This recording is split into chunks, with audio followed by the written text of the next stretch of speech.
اب تو ماشاءاللہ کافی چیز ختم ہو گئی ہے، لیکن پھر عرض کر دیتے ہیں کہ بعض لوگ جب سحری بند ہوتی ہے تو اذان کے درمیان کھاتے پیتے رہتے ہیں، تو کیا ان کا روزہ ہو جاتا ہے یا نہیں؟ دیکھیں ایسے لوگوں کا روزہ نہیں ہوتا۔ وجہ اس کی یہ ہے کہ فجر کی اذان کے درست ہونے کی شرط یہ ہے کہ فجر کا وقت شروع ہونے کے بعد دی جائے، لہذا اگر کسی نے اللہ اکبر فجر کے وقت سے پہلے کہا، بقیہ پوری اذان وقت کے اندر کہی، یہ اذان نہیں مانی جائے گی۔ لہذا معلوم ہوا کہ فجر کی اذان فجر کا وقت شروع ہونے کے بعد ہی دی جا سکتی ہے، اور فجر کا وقت جب شروع ہوتا ہے تو سحری بند ہو چکی ہوتی ہے، یعنی سحری بند ہوتی ہے تو فجر کا وقت آتا ہے، فجر کا وقت آتا ہے تو اذان دینا درست ہوتا ہے۔ تو گویا کہ جس نے اذان کے بیچ میں کھایا پیا اس نے سحری بند ہونے کے بعد کھایا پیا، اور سحری بند ہونے کے بعد کھانے پینے سے روزہ نہیں ہوتا ہے۔ اب یہ کہنا جی ہمیں تو معلوم نہیں تھا، یا یہ کہنا جی ہم تو اپنے گھر میں ایسا ہی دیکھتے چلے آئے ہیں، یہ مولوی لوگ نئی بات بول رہے ہیں۔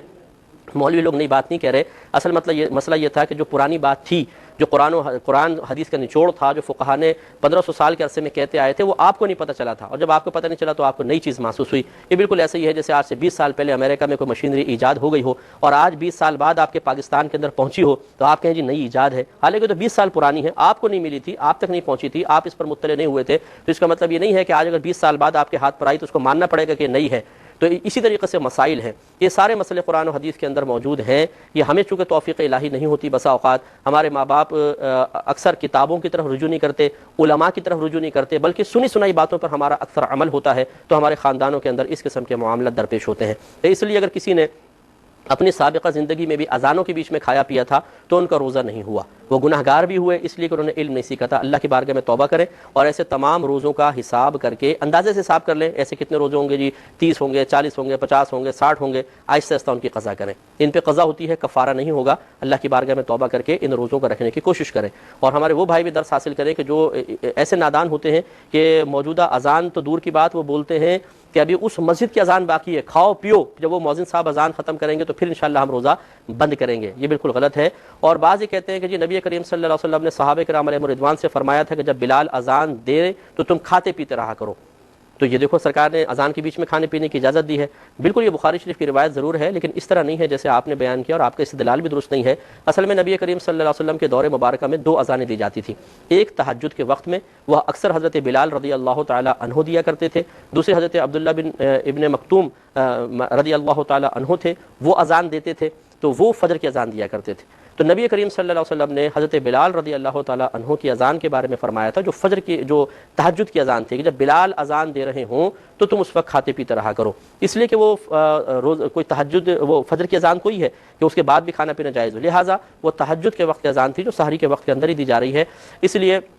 اس وقت میں کھانا پینا تو شرعاً جائز ہوگا، لیکن فجر کا وقت ختم ہونے کے بعد کھانے پینے سے روزہ ٹوٹ جایا کرتا ہے، اس کی بہت ہی اس میں احتیاط کریں۔ اور یہ بھی میں وضاحت عرض کر چکا ہوں کہ بعض اوقات ایسا ہوتا ہے کہ مختلف چینلز پر مختلف ٹائمنگ آ رہی ہوتی ہے، بس اوقات ایسا بھی ہوتا ہے۔ اچھا آپ اسلامی کیلنڈر بھی سامنے رکھ لیں گے، مختلف ٹائمنگز ہیں، اخبار میں مختلف ٹائمنگ ہے، جو کارڈ چھاپے جاتے ہیں ان میں بھی مختلف ٹائمنگز ہوتی ہے، کس کو دیکھ کر روزہ بند کریں، کس کو دیکھ کر روزہ کھولیں؟ تو دیکھیے پہلی بات تو یہ کہ روزہ کھولنے یا بند کرنے کا تعلق اذان سے تو ہے ہی نہیں، اس کو تو آپ بالکل ہٹا دیں، وقت سے ہے۔ وقت کے اندر اگر 3-4 اوقات آپ کے سامنے آ جاتے ہیں اور آپ تذبذب کے عالم میں ہیں کہ ان میں تھوڑا سا ڈیفرنس ہے، کس کو اختیار کریں؟ تو سحری میں تو اس وقت کو لیں جو سب سے پہلے ہو۔ مثال کے طور پہ ایک میں لکھا ہے 4:20، دوسرے میں 4:21، تیسرے میں 4:22، چوتھے میں 4:23، تو 4:20 والے کو لیں کہ احتیاط اس میں ہے، 2-3 منٹ پہلے ہی سحری بند کر دیں۔ اور افطار میں اس ٹائم کو لیں جو سب سے آگے ہے، مثلا ایک میں لکھا ہے جی 5:20، دوسرے میں 5:21، تیسرے میں 5:22، چوتھے میں 5:24، تو 5:24 والے کو لیں کہ احتیاط اس میں زیادہ ہے، پہلے والوں کو مت لیجئے کیونکہ روزہ ٹوٹنے کا احتمال ہے۔ بعض ہمارے بھائی یورپ کنٹریز میں رہتے ہیں، وہ یہ کہتے ہیں کہ ہمارے یہاں پر بھی یہ اختلاف ہے، بعض مسجدوں کے اندر کوئی مسئلہ ہے، بعض میں کوئی مسئلہ ہے، ہم کس کو فالو کریں؟ مسئلہ یہ ہے کہ آپ کے قریبی مسجد کے اندر جو سب سے، یا جو بھی اطراف میں قابل اعتماد مفتیان کرام ہوں، ان سے آپ رجوع کریں اور ان کے آپ مسئلے پر عمل کر لیں، یہ سب سے بہتر ہوتا ہے، کیونکہ عالم عالم ہے، مفتی مفتی ہے۔ بعض اوقات ہوتا ہے کہ عالم بھی آپ کو بات بیان کر رہے ہوتے ہیں، لیکن مفتیان کرام چونکہ ایک عالم کے مقابلے میں زیادہ علم رکھتے ہیں، کیونکہ وہ عالم بھی ہوتے ہیں اور درجہ افتاء پر بھی فائز ہوتے ہیں، انہوں نے زیادہ گہرائی کے ساتھ مسائل کا مطالعہ کیا ہوتا ہے، ان سے آپ رجوع کر لیں، زیادہ بہتر ہے۔ اور اگر آپ کے وہاں پہ کوئی مفتی نہیں ہے، سب کے سب علماء ہیں، تو بہرحال پھر آپ